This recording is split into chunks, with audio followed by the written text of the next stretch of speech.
Ma réaction par rapport aux déclarations du secrétaire général Augustin Kabouya, permettez-moi, camarade secrétaire général, avec tout le respect que je vous dois, vous savez que je vous respecte beaucoup, mais je vous donne un conseil. Lorsqu'on communique à votre niveau, il faut d'abord, premièrement, vérifier ses sources. Surtout que vous en avez la possibilité, vous êtes au sommet d'un grand parti politique, vous êtes au pouvoir, vous pouvez utiliser tous les services à votre disposition pour avoir vraiment la bonne information. En ce moment-là, la communication peut suivre, sinon ça apparaît ridicule. 2.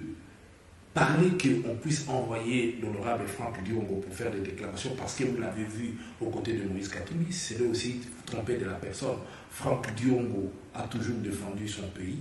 Depuis l'époque de Mobutu, il a fait de la prison. La personne n'a jamais agi par rapport à tel envoi, tel ou autre envoi. Ça ne veut pas dire qu'à votre niveau, lorsque vous voyez les gens avec, imaginez-vous, qu'est-ce qui n'avait pas été dit? On a toujours dit que Moïse avait acheté l'UDPS en son temps. Est-ce que Moïse avait acheté l'UDPS? Tout ça, c'est des rumeurs, c'est des choses où, à votre niveau, vous ne pouvez pas communiquer sur base de ça. Ce que vous devriez faire, aujourd'hui, c'est ce que nous appelons en communication la légitimation de l'action du président de la République auprès de la population par votre communication. Puisque votre communication, aujourd'hui, vous légitimez quoi? Quand vous pointez les individus, à cause de ça, non. Ça, c'est taper à côté de la plaque.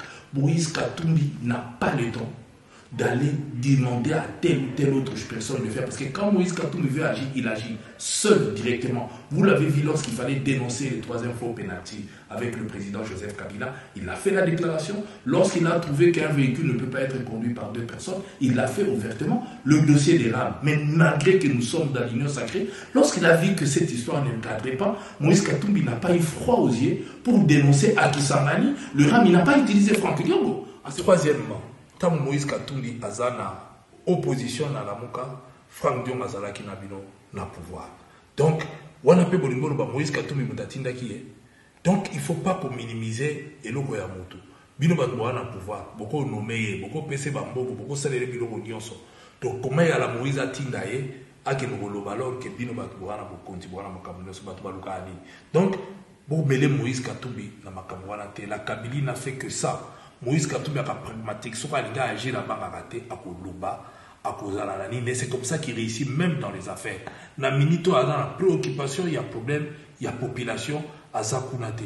Oh, bozo sala, ce qui boinde, bozo sala, analyse, en tout cas, c'est tout à fait normal que situation soit autant pour la malamouté, parce que capacité d'analyse, vous allez toujours mabé. Il faut changer de façon, vous allez makambu, tout ça, la minute à souka, il faut que vous ayez des makambu au tableau. Donc, la Kabylie n'a fait que ça. On voyait Moïse Katumbi partout. Et la preuve, Bassala est l'autre côté parce que tout y a une stratégie sur Moïse Katumbi. Bino peut se dire stratégie à Moïse Katumbi, Bozomo est partout. Alors, Kaza Kunate, au lieu de s'occuper de Makamboka, Bouyebake, et vous avez toujours le même résultat. Où ils allaient que Mboke Otambola, bien dit.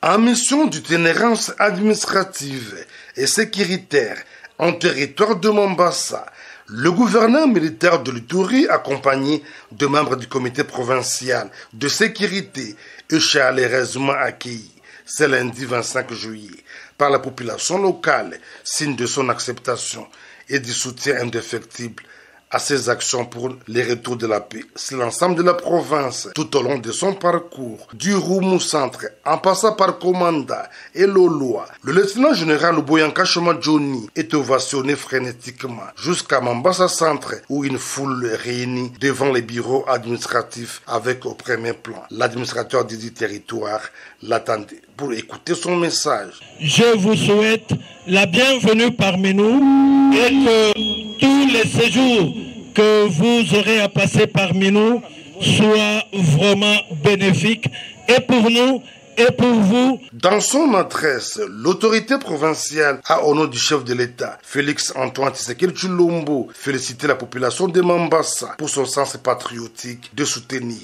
les forces armées contre les rebelles ougandais, ADF, associés au Maï Maï, avant de réaffirmer sa détermination d'éradiquer ces forces négatives. La réhabilitation de la route Bunia-Mombasa dans un état de dégradation, la suppression des barrières illégales, source de tracasseries de la population locale. Voilà autant de mesures prises par le numéro 1 de l'Ituri pour le bien-être de la population.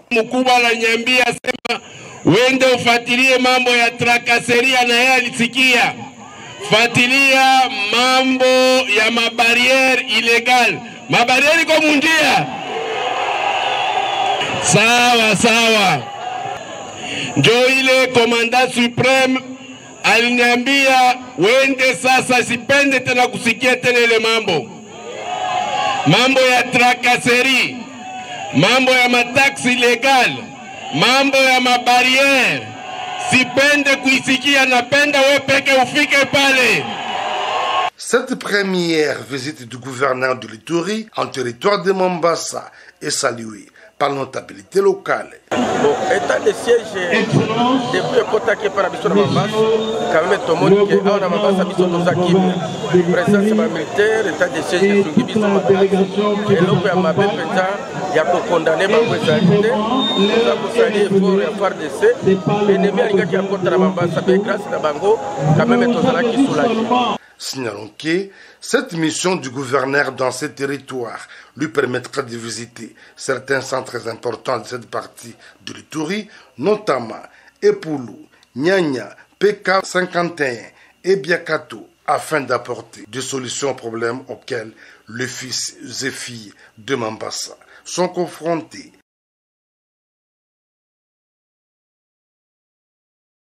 Autour du président en exercice, les chefs d'État et de gouvernement de la CEAC posent devant les photographes venus de tous bords pour immortaliser l'instant. Et c'est sous les applaudissements frénétiques de l'assistance qu'ils rejoignent ensuite le chapiteau de la Cité de l'Union africaine pour démarrer les travaux de cette conférence de chefs d'État et de gouvernement de la Communauté économique des États de l'Afrique centrale. Une 21e session ordinaire qui tenait à s'assurer du fonctionnement régulier des institutions de la communauté sous les commandes de son président en exercice et président de la République démocratique du Congo, Félix Antoine Tshisekedi. Gilberto da Piedad Verissimo, président de la commission de la CEAC, a dans son discours de circonstance énuméré à l'attention de l'Assemblée quelques réalisations de la commission motivées par les orientations et décisions de la conférence qui est l'organe délibérant les plus importants de la commission. Engagé à poursuivre les réformes au sein de la commission avec la mise en œuvre du traité révisé de la CEAC, le président Félix Antoine Tshisekedi a ouvert les travaux de cette première conférence de sa présidence qui s'inscrit dans un contexte bien particulier.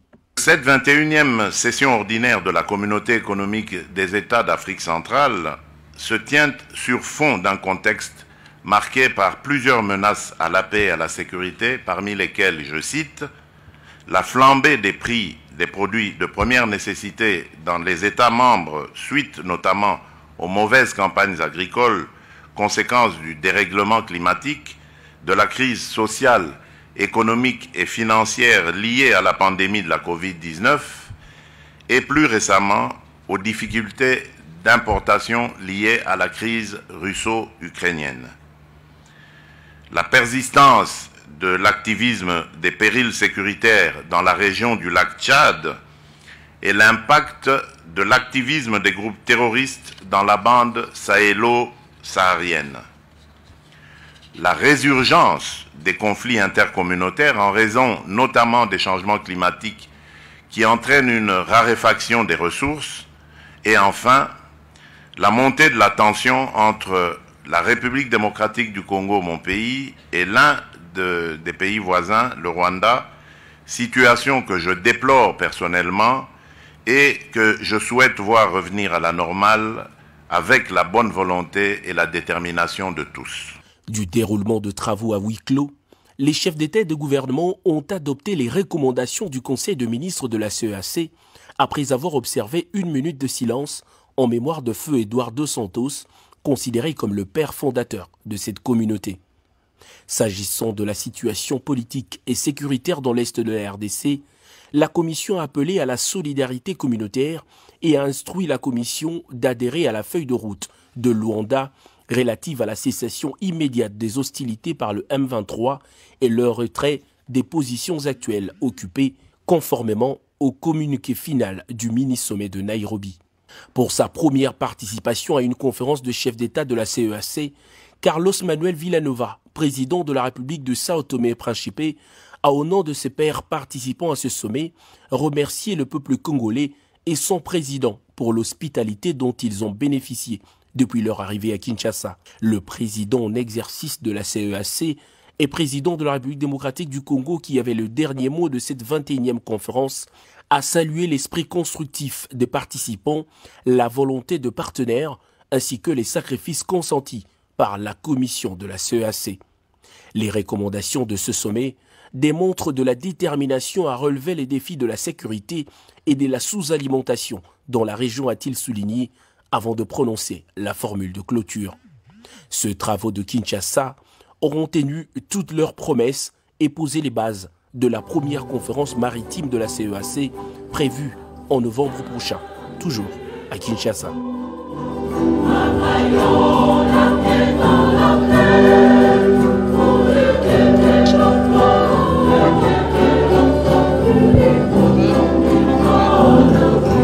Des sourires et des chaudes poignées de main.